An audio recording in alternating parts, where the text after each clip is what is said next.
এইজন্য তোমার এই তাই তো। নতুন বাইক কিনতে ভালোই তো লাগতেছে।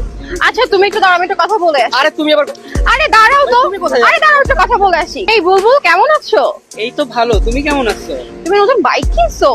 হ্যাঁ, এখন তো বাইক কিনছি, আমার কারও আছে, নিয়ে আসি নাই আসলে, বাইক নিয়ে বের হলাম। আমি তোমাকে বলছিলাম না তুমি জীবনে একদিন কিছু করতে পারবা, দেখছো? আসলে সত্যি কথা বলতে কি জানো, তুমি আমার লাইফ থেকে চলে যাওয়ার পরে না আল্লাহ আমার লাইফে বেশি উন্নতি দিচ্ছে, বুঝছো? মানে আমার এখন সবকিছুই আছে, বিজনেস দাঁড়ায় গেছে। আচ্ছা বলি কি, চলো না আমরা আবার প্যাচ আপ করে ফেলি।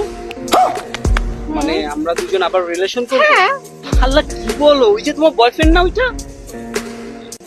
হ্যাঁ, আরে ওটা তো জাস্ট টাইম পাস। এত সুন্দর একটা ছেলের সাথে তুমি টাইম পাস করতেছো? আরে শুনো, লাইফে একটু মুভ অন করতে গেলে নিজেকে একটু ঠান্ডা মাথায় রাখার জন্য একটা এরকম একটা টাইম পাস লাগে। বাট আমার কথা শুনো, ছেলেটা কত সুন্দর, ভালো মনে হইতেছে, ওর সাথে টাইম পাস করার কি আছে? আরে তুমি বলো তো যে তুমি আমার সাথে প্যাচ আপ করবা কিনা। समझ रहे हो समझ रहे हो आप প্যাচ আপ করবো, বাট ওরে ম্যানেজ করবা কেমনে? আরে তুমি আমি মিলে ম্যানেজ করে ফেলবো। সিরিয়াস ম্যানেজ করতে পারবা? হ্যাঁ खत्म আচ্ছা শোনো, বলো। যেহেতু নতুন বাইক কিনছো তাহলে চলো না আমরা একটু উত্তরের আশপাশ থেকে দিয়া বাড়ি একটু ঘুরে আসি। হ্যাঁ, উত্তরাটা কিন্তু আজকে ভালোই লাগতেছে, তাহলে হ্যাঁ চলো উত্তরাতে ওয়েদারটাও ঘুরি। সুন্দর। আচ্ছা চাল, তাহলে তুমি ওরে ম্যানেজ করো। ওকে ঠিক আছে, তুমি আমাকে একটু সময় দাও, আমি আসছি। শোনো বলতেছি যে আমি ওর সাথে একটু ঘুরতে যাবো, তুমি মানে আজকে বাসায় বুঝলাম না, চলে তুমি যাও। আমাকে কিছু না বলে ওখানে চলে গেলা। আরে ও নতুন বাইক কিনছে, আমি ওর সাথে একটু ঘুরতে যাই না? তো বাইক কিনছে তো কি হইছে, আমাদের তো অন্য কোথাও যাওয়ার কথা ছিল। এই তুমি বেশি আমরা বুঝো গাড়ির না জন্য- তো, আমি ওর সাথে একটু ঘুরতে যাবো, তুমি বাসায় চলে মানে যাও। আমি তোমার কিছুই বুঝলাম না, মানে এগুলো কি?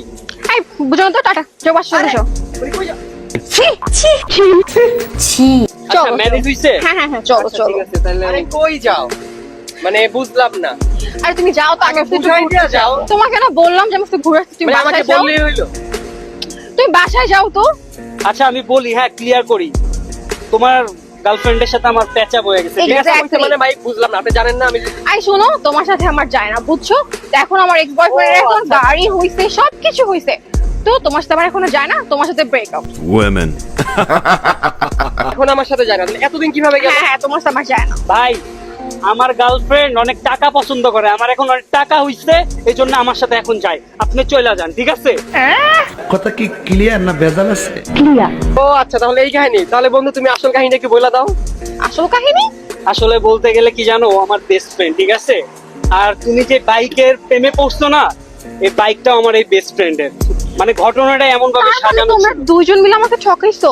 ঠকাই নাই, তোমার জাস্ট একটা শিক্ষা দিলাম। शाबाश बेटा ছেলেদের না টাকাকে ভালোবেসো না, বুঝছো? ছেলেদের মনকে ভালোবাসো, ছেলেদের মনটা না অনেক পবিত্র, বুঝছো? এই ছেলেটা কি দোষ করছিল যে ওর সাথে তুমি ছিলা, এখন আমার কাছে চলে আসলা? কি করো তোমরা বলো তো? আমাদের মতন ছেলেদের মন নিয়ে তোমাদের খেলার কি দরকার ভাই? উঠো তো। এদের এই, কাজই হইলো সময় নষ্ট করা প্লাস নিজের টাইম নষ্ট না কইরা চল যাই। শুনো, তোমার একটা কথা বইলা দি, বুঝছো? লাইফে যদি কিছু করতে চাও তাইলে অবশ্যই ছেলেদের মনকে ভালোবাসো, কখনো ছেলেদের টাকাকে ভালোবাসো না। আর আজকে আমার বন্ধু আমাকে আরো একবার প্রমাণ দিল, ঠিক আছে? বুঝলাম বাস্তবতা সম্পর্কে। আমি পয়সা গেছি মাইন কার চিপা